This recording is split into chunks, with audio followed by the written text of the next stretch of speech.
మన కుటుంబంలో క్రైస్తవులు ఎవరు లేరు. మరి మన పితరులందరూ కూడా మరి అన్య జనాంగంగా ఉంటుంది. మరి దేవుడు తన ఉచితమైన కృప చొప్పున మనల్ని ఎంతగానో ప్రేమించి మన కొరకు ఎలాగైతే ఈ లోకానికి దిగి వచ్చారో మరి మనల్ని ప్రత్యేకించుకున్నారు. హల్లెలూయా. మనందరము కూడా ప్రత్యేకింపబడిన వారము. మనందరము కూడా అంటే we should make some difference. అందరి వల్లే మనము కాదు, మనం అందరికంటే కూడా లోకంలో ఉన్న వాడికి అందరికంటే కూడా మనము భిన్నంగా ఉండాలి. ఎదుటివారిని ప్రేమించే విషయంలో కానీ, పరిచర్య చేసే విషయంలో కానీ, సహకారం చేసే విషయంలో కానీ, నీతిగా నిజాయితీలో కానీ, మరి ప్రతి విషయంలోనూ కూడా లోకంతో మనము ఖచ్చితంగా కొంత వ్యత్యాసం అయితే చూపించవలసిన వారమై ఉన్నాం కదండి. మరి క్రిస్మస్ దినాల్లో మరి క్రిస్మస్ అనగానే మనం రకరకాల కలర్ఫుల్ లైట్స్ చూస్తాము, మరి అన్నీ చూస్తాము. క్రిస్మస్ ట్రీస్ డెకరేట్ చేసుకుంటాము, మన ఇల్లంతా మరి నీట్గా డెకరేట్ చేసుకుంటాము. ఉన్నదానిలోనే మనం రంగులు వేస్తాము. మరి ఎంతో చక్కగా చాలా మంచి విషయం అది. మరి చక్కగా మనము మన గృహాలు కానీ, మన మందిరాన్ని కానీ, మన నూతన వస్త్రాలు ధరించుకుంటాము. మరి చక్కగా ప్రతి దాంట్లోనూ మనము నూతనత్వాన్ని ఇష్టపడతాం. ఎందుకని మనం కొత్తగా రంగులు వేసుకుంటాం చెప్పండి? మనం కొత్తగా ఇల్లు కట్టుకోం కదా, పాత ఇల్లే, కానీ మనం ఏం చేస్తున్నాం, దాన్ని నూతన పరుచుకుంటున్నాము.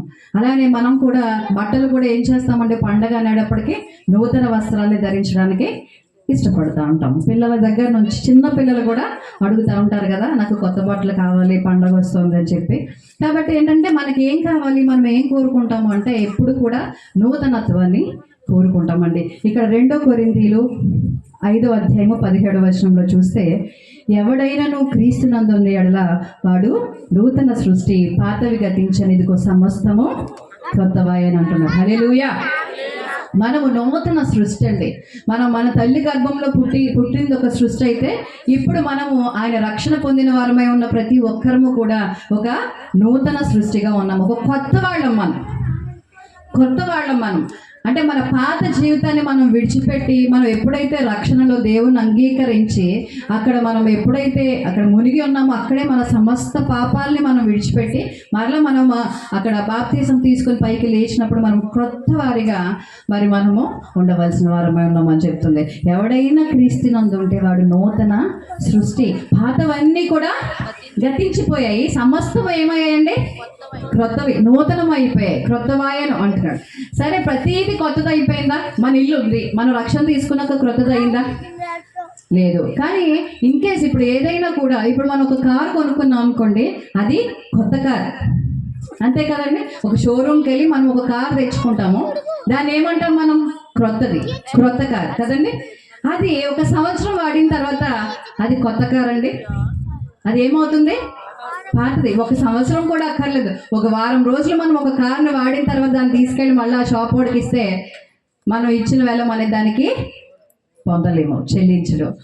ఎందుకని? ఏమంటాడు? దిస్ ఈజ్ యూజ్డ్, ఇది ఉపయోగించేసారు, వాడేసారు, ఇది పాతది అయిపోయింది. అదేంటే వారం రోజులే నేను పట్టుకెళ్ళి ఇంట్లోనే పెట్టుకున్నాను. లేదు, ఒక్కసారి నువ్వు వెల చెల్లించి తీసుకున్న తర్వాత అది ఏమైపోతుంది?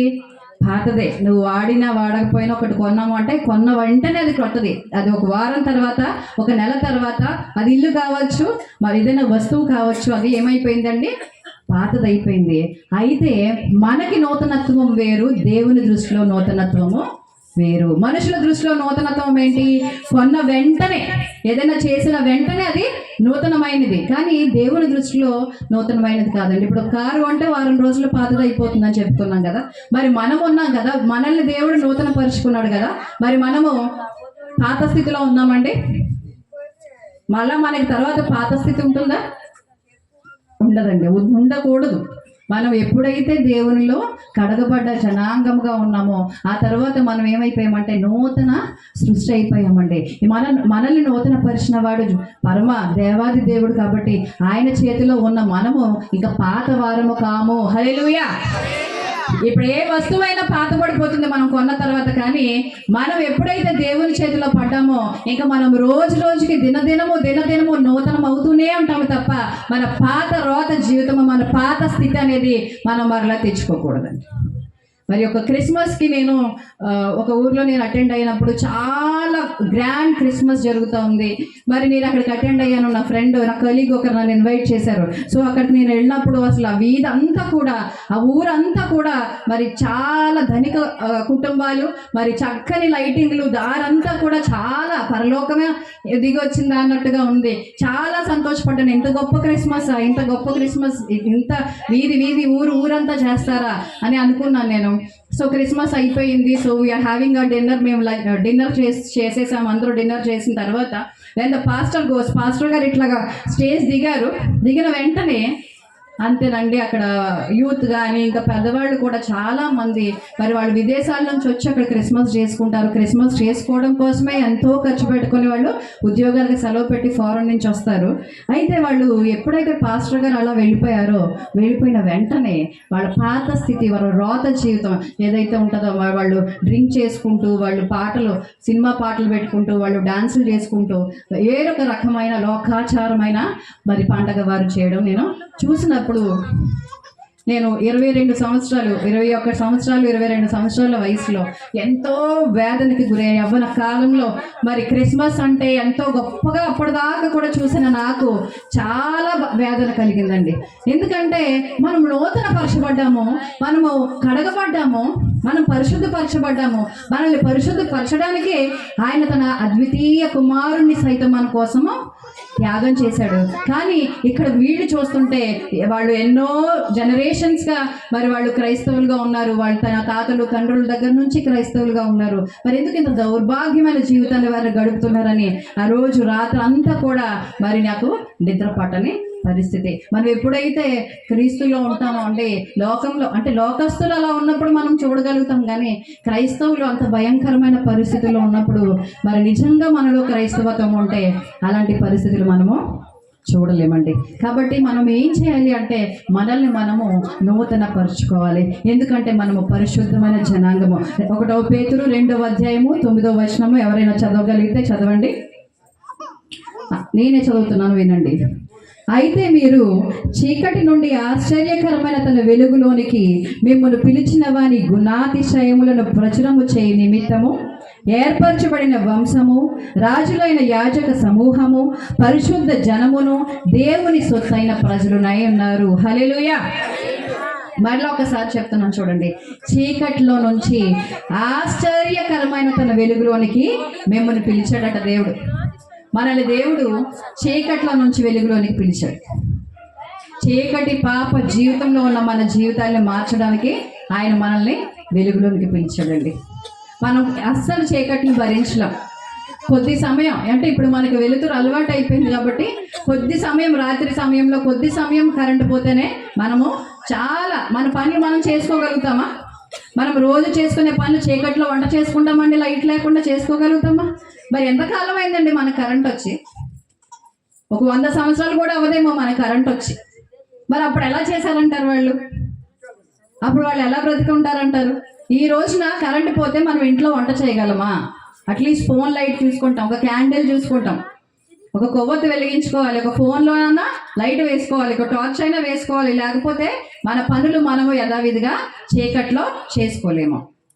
కానీ పూర్వం రోజుల్లో చీకట్లోనే వారు అన్ని పనులు చేసుకున్నారు కదా, కరెంట్ రాని క్రితం. మరి వాళ్ళు ఎలా జరిగించుకున్నారంటే వాళ్ళకి ఆ స్థితి అలవాటైంది కాబట్టి, వారికి ఆ స్థితిలో అలవాటైంది. మనకి వెలుతురు అలవాటైంది. అయితే ఈ లోకపు చీకటి కోసం ఇక్కడ నేను మాట్లాడట్లేదు, కానీ మన పాప జీవితాలు, మన కుటుంబంలో చీకటి శక్తులు, ఇవన్నింటి నుంచి మనల్ని ప్రభువు విడిపించి ఆశ్చర్యకరమైన తన వెలుగులోనికి మనల్ని నడిపించారండి. హల్లెలూయా.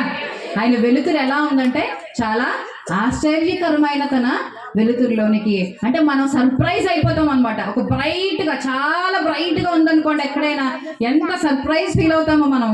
బాగా మంచి లైటింగ్ ఉందనుకోండి, చాలా హ్యాపీ ఫీల్ అయిపోతాం. కాబట్టి అలాంటి ఒక ఆశ్చర్యకరమైన వెలుగులోనికి దేవుడు ఇక్కడ మనల్ని నడిపిస్తున్నారండి. ఆయన పుట్టడమే మనకి వెలుగు అనుగ్రహించబడిందని దేవుని వాక్యం చెప్తుంది. ఆయన మన జీవితంలోకి రావడమే మనకి వెలుగు. అప్పటిదాకా చీకట్లో ఉన్న మనం చూడండి, ఇంట్లో కూడా చీకటిగా ఉన్నప్పుడు, గంటల తరబడి చీకటిగా ఉన్నప్పుడు, వేసవకాలం మనం ఎక్కువగా అనుభవిస్తూ ఉంటాం కదండి పవర్ కట్స్. గంటల సమయము పవర్ కట్ ఉన్నప్పుడు ఒక 1/2 అవర్ ఒక ఒక ఒక 2-3 గంటలు కరెంటు పోయినప్పుడు ఒక 10 నిమిషాలు కరెంట్ వచ్చినా కూడా మనము అమ్మయ్య అనుకుంటా ఉంటారు, చాలా సంతోషపడిపోతూ ఉంటారు. ఇప్పటిదాకా ఉన్నదంతా మర్చిపోయి చాలా సంతోషపడుతూ ఉంటారు. కాబట్టి ఏంటంటే మనకి చీకటి అంటే ఇష్టం ఉండదు. ఎంతమందికి చీకటి అంటే ఇష్టం అండి? చీకట్లో వారి పనులు వారు చక్కగా చేసుకుంటాను అన్న వాళ్ళు చేయొద్దండి. నేను చీకట్లో చక్కగా హోంవర్క్ చేసుకుంటాను అన్న పిల్లలు చేయొద్దండి. ఉన్నారా? అలా ఉన్నారు? ఎవరు ఉండరండి చీకట్లో, ఎవరు కూడా ఉండరు. ఇన్ కేసు వాళ్ళు చీకటి కార్యాలు అంటే మనకి దేనికి సాదృశ్యంగా ఉన్నాయి అంటే పాపానికి సాదృశ్యంగా ఉన్నాయి. హల్లెలూయా. మన ప్రైమ్ మినిస్టర్ ఇందిరాగాంధీ గారు, X prime minister, farmer prime minister Indira Gandhi గారు తెలుసు కదా, ఇందిరమ్మ గారు తెలుసు కదా అందరికీ కూడా, కాంగ్రెస్ పార్టీ నాయకురాలు. ఆమె తండ్రి జవహర్లాల్ నెహ్రూ గారు ఆయనకు ఒక లెటర్ రాశారట. ఏమని అంటే ఆయన జైల్లో ఉన్నారు. సో ఆయన జైల్లో ఉన్నప్పుడు ఆయన కుమార్తెకి ఆయన ఒక సందేశం ఇవ్వాలని ఆయన ఆశపడ్డారు. అప్పుడు ఆయన ఒక ఉత్తరం రాస్తున్నారు ఆయన కుమార్తెకి. ఏమని అంటే, అమ్మ నేను నిన్ను వెలుగులోనే చూడాలని ఆశపడుతున్నాను. I want you dear, I want you to stay in the light, not in the darkness. నువ్వు చీకట్లోనికి వెళ్ళడం నేను ఇష్టపడను. I want to see in the light, నేను వెలుగులోనే నేను చూడాలని ఆశపడుతున్నాను. హల్లెలూయా.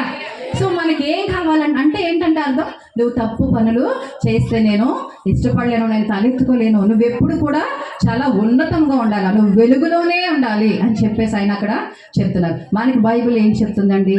వెలుగు అనేది దేనికి సాదృశ్యంగా చెప్తుందంటే మనకి మన జీవితాల్లో చీకటిని పారద్రోలి వెలుగు వచ్చిందంటే మన పాపాలని విడిచిపెట్టి పాప క్షమాపణ మన జీవితంలోకి దేవుని రాకడిని ఇక్కడ మనకి చూపిస్తుందండి. కాబట్టి ఏంటంటే మనము ఈ లోకంలో ఉంటే పాపపు జీవితాన్ని విడిచిపెట్టి ఆశ్చర్యకరమైన తన వెలుగులోనికి మిమ్మల్ని పిలిచిన వాని గుణాతిశయములను ప్రచురము చేయు నిమిత్తము మనం ఏం చేయాలి? మనల్ని ఆయన పిలుచుకున్నాడు, మనల్ని ఆయన ప్రత్యేకించుకున్నాడు. కాబట్టి మనం ఈ రోజున రక్షించబడ్డాము, మనం ఈ రోజున సంతోషంగా ఉన్నాము. మనం ఈ సంతోషాన్ని మనము ప్రచురము చేయు నిమిత్తము మనల్ని పిలుచుకున్నాడు. ఎందుకు పిలుచుకున్నాడండి? మనము ఆయన పుట్టుక కోసము, ఆయన రాక కోసము, ఆయన ఎందుకు కొరకు పుట్టాడో దాన్ని ప్రచురము చేయు నిమిత్తము మనల్ని పిలుచుకున్నాడు. హల్లెలూయా. మరి ఎంతమంది ఈరోజు ప్రకటిస్తున్నారు దేవుణ్ణి? మనలో ఎంతమంది దేవుని సేవ చేస్తున్నారు? దేవుని సేవ చేయడం అంటే చర్చిలు కట్టేయడం కాదండి. దేవుడు సేవ చేయాలి అని అంటే ఇది కాదు. మన దేవుడు మనకి నేర్పించింది ఏంటంటే ప్రేమ. ఎదుటి వారిని కనీసం క్రిస్మస్ దినాల్లోనైనా ప్రేమించి, మనకే నూతన వస్త్రాలు కావాలి, మన కుటుంబంలోనే అన్నీ కావాలా, మన కుటుంబంలోనే పండుగ వచ్చింది కాబట్టి ఏదో కొనుక్కోవాలనేది ఆశ్రయించకుండా మరి కొందరికి దైవజనులకు కానీ పేదవారికి కానీ లేని వారికి కానీ మన ప్రేమను పంచడమే క్రీస్తు తత్వము. కాబట్టి మనల్ని దేవుడు ఎందుకు పెంచుకున్నాడంటే ఆయన గుణాన్ని ప్రచురం చేయడానికి, ఆయన గుణాతిశయాల్ని ప్రచురం చేయడానికి ఆయన మనల్ని పిలుచుకున్నారని ఇక్కడ 2వ పేతురు 2వ అధ్యాయంలో చెప్తున్నారు. కాబట్టి మనం ఏంటంటే ఆయన గుణాలని మనం ప్రచురం చేయడానికి భయపడవలసిన అవసరము లేదండి. మనము ఆయన గుణాలని పోలి నడుచుకోవడానికి ప్రయత్నం చేయాలా. ఇంకా మనం అదే చీకట్లో మనం రక్షణ తీసుకున్నా కూడా అదే పాపపు బ్రతుకుతున్నామేమో, మనం రక్షణలో ఉన్నా కూడా ఇంకా అదే చీకటి జీవితాన్ని జీవిస్తున్నామేమో. దయచేసి మనందరము కూడా వెలుగులోనికి పిలువబడ్డాము, మనందరము ఆయన సొత్తై ఉన్నాము, మనందరము కూడా ఆయన గుణాతిశయాల్ని ప్రచురం చేయడానికి పిలువబడ్డాము. మనం ఎక్కడున్నా కూడా మన దేవుణ్ణి ప్రకటించడానికి మనం భయపడకూడదు. మనం ఎవరికైనా కనీసం ఒక్కరికైనా సువార్తని, చనిపోవాలని ఎంతోమంది సూసైడల్ టెండెన్సీలో ఉంటారు. ఒక్క వాక్యం ద్వారా, ఒక్క పాట ద్వారా, ఒక్క మాట ద్వారా, దేవుని మాట ద్వారా రక్షించబడి ఈరోజు సేవకులైన వారు ఎందరో ఉన్నారు. కాబట్టి చిన్నవారైనా కానీ పెద్దవారైనా కానీ ఒక చిన్న మాట ద్వారా ఒక మనిషిని మనము మార్చగలుగుతాం. మనం మతాన్ని బోధించడం లేదు కానీ వీఆర్ ప్రీచింగ్ ద వే, మార్గాన్ని బోధిస్తున్నాం. హల్లెలూయా. మరి ఎంత గొప్ప మార్గము మన ప్రభువు మనకి చూపించారు. ఒక మాదిరిగా ఉండి ఒక మనిషి ఎలాగో భూమి మీద స్వచ్ఛంగా బ్రతకగలడో, ఆయన మనకి పరిశుద్ధంగా బ్రతకగలడో బ్రతికి చూపించిన మరి ఒకే ఒక నిజమైన దేవుణ్ణి మనం కలిగి ఉన్నాం. కాబట్టి మనం ఏం చేయాలంటే ఆయన గుణాల్ని ప్రచురం చేయాలి. సపోజ్ ఇప్పుడు మన ఇంట్లోనే మన ఫ్యామిలీలోనే ఎవరైనా కూడా ఒక మంచి పొలిటీషియన్ ఉన్నారు, ఒక మంచి ఆఫీసర్ ఉన్నారు అనుకోండి, మనం ఏం చెప్తామంటే నేను ఫలానా వారి తాలూకా, నేను పలానా ఎమ్మెల్యే గారి బంధువుని, నేను పలానా ఐఏఎస్ ఆఫీసర్ గారి కూతుర్ని, కొడుకుని అని చాలా గర్వంగా మనము చెప్పుకోగలుగుతాం. ఈ లోకంలో ఉండే అధికారుల కోసమో, ఈ లోకంలో ఉండే ఆఫీసర్ల కోసమే మనం అంత గొప్పగా చెప్పుకోగలిగితే మరి మనల్ని రక్షించిన దేవాదేవుడు, మన జీవితంలో ఎన్నో గొప్ప కార్యాలు చేసిన దేవుడు. మనం ఈ రోజున మరి ఎంతో భయంకరమైన పరిస్థితులు చూసాం. కరోనాలో చావు బ్రతుకుల వరకు వెళ్ళొచ్చిన వారు, మీ కుటుంబాలు ఎందరో ఉన్నారు, మనలో ఎందరో ఉన్నారు. మరి అందరం ఈ రోజున సజీవులుగా ఉండి 2026 సంవత్సరానికి చాలా సమీపంగా ఉండి క్షేమంగా ఉంచినందుకే మొదటగా నీకు అందరూ కూడా కృతజ్ఞతాస్తుతులు చెల్లించాలి. హల్లెలూయా. మనం ఈ రోజుకి ఎందుకు సజీవులుగా ఉన్నామంటే ఆయన గుణాతిశయాల్ని ప్రచురం చేయడానికి. నేను నమ్ముకున్న దేవుడు నిజమైన దేవుడని మరి ఈ లోకంలో దేని కొరకు కూడా ఆశపడి మనం దేవుడిని విడిచిపెట్టేవారముగా ఉండకూడదండి. ఒక బామ్మగారు ఈ మధ్య వైరల్ అవుతున్నారు. ఆమె దగ్గరికి వెళ్ళి నీకు పెన్షన్ తీసేస్తాము అంటే నువ్వు దేవుడిని విడిచిపెడతావా అని అడుగుతామంటది. ఏంటి పెన్షన్ డబ్బుల కోసం నేను నా దేవుడిని నమ్ముకుంటానా? తీసుకెళ్ళిపోతే నాకు ఆహారం లేకపోయినా పర్వాలేదు, ఆయన దగ్గరికి వెళ్ళిపోతాను, కానీ మరి నేనైతే నా దేవుడిని నేను నమ్ముకోను అని. మరి మనం దేనికోసం నిలబడుతున్నాం? దేవుని కోసం మనం ఎంతవరకు మనము నిలబడగలుగుతున్నాం? ఎంతమందికి మనము మన నిజమైన దేవుడిని పరిచయం చేయగలుగుతున్నాం అనేది మనము ఆలోచించుకోవాలి. ఆశ్చర్యకరమైన తన వెలుగును మనకు అందించినప్పుడు చీకట్లో బ్రతుకుతున్న ఎందరో ఉన్నారు, వారి జీవితాల్లో ఈ వెలుగును మనము నింపాలి. ఇప్పుడు ఒక కొవ్వొత్తి ఉంది, ఒక కట్టె ఉంది, అది కాలుతున్నప్పుడు, అది వెలుగుతున్నప్పుడు ఇంకొకరిని వెలిగిస్తుంది. మనమే కనుక ఆరిపోయిన స్థితిలో, చీకట్లో ఉన్న స్థితిలో మనమే ఉంటే మనం ఒక గుడ్డోడి ఇంకో గుడ్డోడికి దారి చూపించినట్టు అయిపోతుందండి. మనం చూపించలేము గుడ్డితనంలో ఉంటే.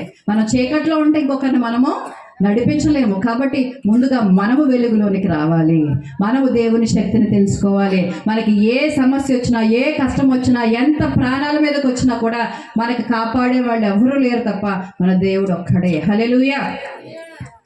ఆయన గుణాతిశయాల్ని ప్రచురం చేయ నిమిత్తము ఏర్పరచబడిన వంశము, రాజులైన యాజక సమూహము. మనం ఎవరు అంటే ఏర్పాటు చేసుకున్న జనాంగం, ప్రత్యేకించబడిన జనాంగము, రాజులైన యాజక సమూహమై ఉన్నామండి. మనం రాజకుమారులమై ఉన్నామని పేతురు గారు చెప్తున్నాడు. ఆయన శిష్యుడు చెప్తున్నాడు ఇక్కడ మనందరం ఎవరు అంటే ఆయన అంగీకరించిన బిడ్డలందరూ ఎవరంటే రాజకుమారులు, రాజా కుమార్తెలై ఉన్నారని. ఏమంటే రాజుగారు కుమారులు, రాజుగారు కుమార్తెలు అంటే అసలు ఎంత గొప్ప ధన్యత. ఒక లోకల్ కార్పొరేటర్, ఒక లోకల్ ఎమ్మెల్యే, వారి బిడ్డలే ఎంతో ఇదిగా వాళ్ళు వైభోగంగా ఉంటారు కదా లోకంలో. అలాంటిది పరమ తండ్రికి కుమారులు కుమార్తెలమై ఉన్న మనము ఎంత రోషము కలిగి ఆయన కొరకు పనిచేయాలా. ఇప్పుడు మన తండ్రిని ఎవరైనా ఏమన్నా అంటే మనం ఊరుకుంటామా? మన తల్లిదండ్రులు తిడితే మనం ఊరుకుంటామండి? ఈ లోకంలోనే తప్పుడుగా బ్రతుకుతూ మరి ఈ లోకాన్ని అంతా కూడా అనుసరిస్తున్న మనుషులమైన మనమే మన వారిని ఏదైనా అన్నప్పుడు భరించలేం కదా. మరి సర్వశక్తిమంతుడు, పవిత్రుడు, అతి పరిశుద్ధుడైన దేవుణ్ణి మరి ఎవరైనా ఏదన్నా అన్నప్పుడు మనం ఒప్పుకుంటామా? ఒప్పుకోకూడదు. హల్లెలూయా. హల్లెలూయా. అలా అని మనం వారితో గొడవ పడిన అవసరమూ కూడా లేదు. మోకరించి ప్రార్థిస్తే చాలు. హల్లెలూయా. వారి హృదయాలు కరగదీస్తాడు. ఎంత బండ హృదయాలైనా, ఎంత మొండి హృదయాలైనా కరిగించగల సమర్థుడు మన దేవుడు. కాబట్టి మనం ఎవరమై ఉన్నామంటే రాజకుమారులై ఉన్నాము. రాజు మనమే రాజులం, యువరాజులం. రాజు అంటే ఎలా ఉంటాడు? మనం ఏమనుకుంటామంటే రాజు అనగానే మనకి ఏం గుర్తు వస్తుంది అంటే పెద్ద భవనము, రాజ వైభోగము, పెద్ద టేబుల్స్, ఆయనకి కావాల్సిన ఆహారము, ఆయనకి ఏది కోరుకుంటే అదే కదండి రాజుగారి నుంచి మనం చూసే లక్షణాలు. అవునా కదా చెప్పండి? ఒక తలకు ఒక కిరీటం పెట్టుకొని ఒక రాజ్యాన్ని పరిపాలిస్తూ, అదే కదండి ఒక రాజులో మనం చూసే లక్షణం. అదే కదా రాజుగారు అనగానే మనకి రాజ వైభోగాలు కనిపిస్తూ ఉంటాయి. రాజుగారు అనగానే ఒక గుర్రపు స్వారీలు, రథాలు, ఇన్ని బోలెడన్ని నగలు, ఖజానాలు, ఆస్తులు, ఇవే మనకు కనిపిస్తూ ఉంటాయి. కానీ రాజుగా ఉండడం అంత సులువైన పని కాదండి. రాజ్యాలను విడిచిపెట్టి అడవులకు వెళ్ళిన వాళ్ళు కూడా రాజులు ఎందరో ఉన్నారు. రాజుగా ఉండడం అంటే, రాజరికం అంటే ఏంటంటే ఇచ్చిన మాట కోసం నిలబడమే రాజు యొక్క లక్ష్యం. హల్లెలూయా. నువ్వు ప్రభువుకు మాట ఇచ్చావు ఆయన బిడ్డగా ఉంటానని. మనం ప్రభువుకు మాట ఇచ్చాము, ఈ లోకాన్ని విడిచిపెట్టి, లోకపు ఆశలను విడిచిపెట్టి ఆయన కోసం బ్రతుకుతామని. మరి మాట ఇచ్చిన నువ్వు రాజకుమారుడు, రాజకుమార్తె అయితే కనుక ఆ మాట మీద నిలబడాలి. హల్లెలూయా. హల్లెలూయా. ఎవరు ఏదైనా అనుకోనివ్వండి, కానీ మనము ప్రభువుకి ఇచ్చిన మాట కొరకు మటుకు మరి మనం వెనకడుగు వేయకూడదు. ఒక సజీవ సాక్ష్యము. రోసయ్య అనే ఒక ఆయన ఒక ఊర్లో మరి ప్రభువుని అంగీకరించారు. అతనితో పాటు అతని నలుగురు అన్నదమ్ములు కూడా మరి ప్రభువుని అంగీకరిస్తే ఊరందరూ కూడా కలిసి వారిని మరి అన్య కులస్తులు అన్య మతస్థులు కాబట్టి వారందరినీ వారి కులంలో నుంచి వెలివేసినప్పుడు మరి వారి సహోదరులందరూ కూడా దేవుణ్ణి విడిచిపెట్టి మాకు మా ఊరే కావాలి, మాకు మా బంధువులే కావాలి, మా కులమే కావాలి అని చెప్పి మరందరూ కూడా వెళ్ళిపోయినప్పుడు ఇతను ఒక్కడు మటుకు నేను నా ప్రభువుకు మాట ఇచ్చాను, నేను మరణించే వరకు కూడా నేను ఆయన కొరకే బ్రతుకుతాను అన్న రోసయ్య గారు. హల్లెలూయా. ఈ రోజున మాట ఇచ్చిన మనము ఎంతవరకు ప్రభు కోసం బ్రతుకుతున్నాం? ఏ ఆచారాలను విడిచిపెడుతున్నాం? ఏ వ్యసనాలను విడిచిపెట్టగలుగుతున్నాం? ఇంకా ఎందరో ఇక్కడ పొగ తాగేవారు తాగుతున్నారు, మద్య సేవించేవారు సేవిస్తున్నారు, దేవుణ్ణి కూడా ప్రకటిస్తున్నారు, దేవుణ్ణి కూడా ఆరాధిస్తున్నారు. ఏం మార్పు వచ్చింది మనలో? ఏం మారే మనం? సీరియల్ చూసేవారు సీరియల్ మానేరా? మరి ప్రభు నేను ప్రత్యేకపరచుకున్నప్పుడు, ప్రభు నేను ఏర్పాటు చేసుకున్నప్పుడు, నేను రాజకుమారుని రాజకుమార్తెనని చెప్పినప్పుడు నువ్వు ఏ వ్యసనాలను విడిచిపెట్టగలిగావు? ఒక రాజుకుండే లక్షణం ఏంటంటే తనకున్న సమస్తాన్ని కూడా అవసరమైతే విడిచిపెట్టగలగడమే రాజు యొక్క లక్షణం. హల్లెలూయా. రాజు అంటే ఎంతసేపు సుఖభోగాలే కాదు, కానీ ఇచ్చిన మాట నెరవేర్చేవాడే రాజు. మన ప్రభువు మాట ఇచ్చాడు. మరి మన పరమందున్న తండ్రి ఆయన కుమారుణ్ణి పంపిస్తానని మాట ఇచ్చాడు. యెషయా గ్రంథంలో మనం చూస్తాం, ఆయన మాట ఇచ్చాడు, ఆయన కుమారుణ్ణి పంపించాడు, ఆయన అద్వితీయ కుమారుని మనకిచ్చి మనందరినీ ఆయన రక్షించుకున్నాడు. హల్లెలూయా.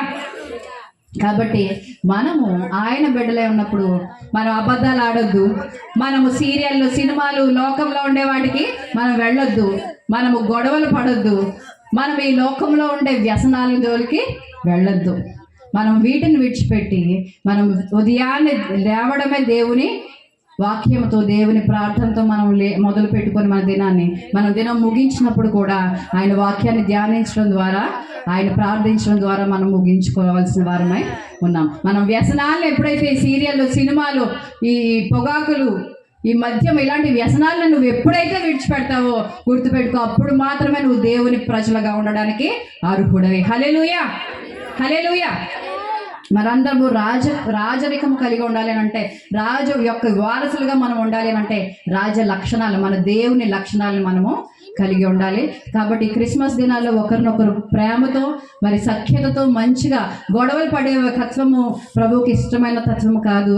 మరి లోకానుసారంగా మోసము అబద్ధము ఇవన్నీ కూడా ఆయనకు అసహ్యమైనవి. కాబట్టి అవన్నీ మనము విడిచిపెట్టి మనల్ని మనము నూతన పరుచుకుందాము. మరి ప్రభువులో నూతన పరచబడడం అంటే చూడండి, ఒక పిచ్చి రాయి, ఒక పాత రాయి, ఒక మూలనున్న ఒక బండరాయి కావచ్చు, దాన్ని శిల్పంగా మార్చగలడు దేవుడు. అలాంటి ఒక స్థితిలో ఉన్న మనము మరి ఈ రోజున ఒక శిల్పంగా ఆయన మార్చుకుంటాడు. మనల్ని మనం ఆయనకి అప్పగించుకొని మరి ఒక రాయి ఒక శిల్పంగా మారుతున్నప్పుడు ఎన్నో దెబ్బలు తింటేనే కానీ అది ఒక రూపానికి రాలేదు. ఎంతో ఉలి చెక్కితేనే కానీ, ఎన్నో గాయాలు పడితేనే కానీ ఒక రాయికి ఒక రూపం రాదు. మరి అలాంటి ఒక రాయి లాంటి ఉన్న మన హృదయాలు కానీ మన జీవితాలు కానీ మార్చబడాలంటే మనం ఈ లోకంలో వచ్చే సమస్యలను తట్టుకొని నిలబడగలిగితేనే మనము ఖచ్చితంగా దేవుని రాజ్య స్థాపన కొరకే పని చేయగలుగుతాం. హల్లెలూయా. కాబట్టి మరి నేను మీ అందరికి ఇచ్చిన వాక్యాన్ని మరి నేను ముగిస్తున్నాను. మరి వన్స్ అగైన్ మీ అందరికీ కూడా హ్యాపీ క్రిస్మస్. మరి నేను రాసిన మరి ఒక పాట నేను పాడాలని ఆశపడుతున్నాను. నేను మీ క్రిస్మస్ మూడ్ని స్పాయిల్ చేయాలనుకోవట్లేదు, కాకపోతే మరి నేను మీకు ఆల్రెడీ చెప్పాను. మరి నేను గతంలో ఒక పాట రాశాను, ఒక రాత్రికాలం సమయం అందు కలవరపడినప్పుడు ఒక పాట ప్రభువు నాకు ఇచ్చారు. మరి ఆ చిన్న పాట నేను పాడి ప్రార్థించుకొని ముగిస్తాను.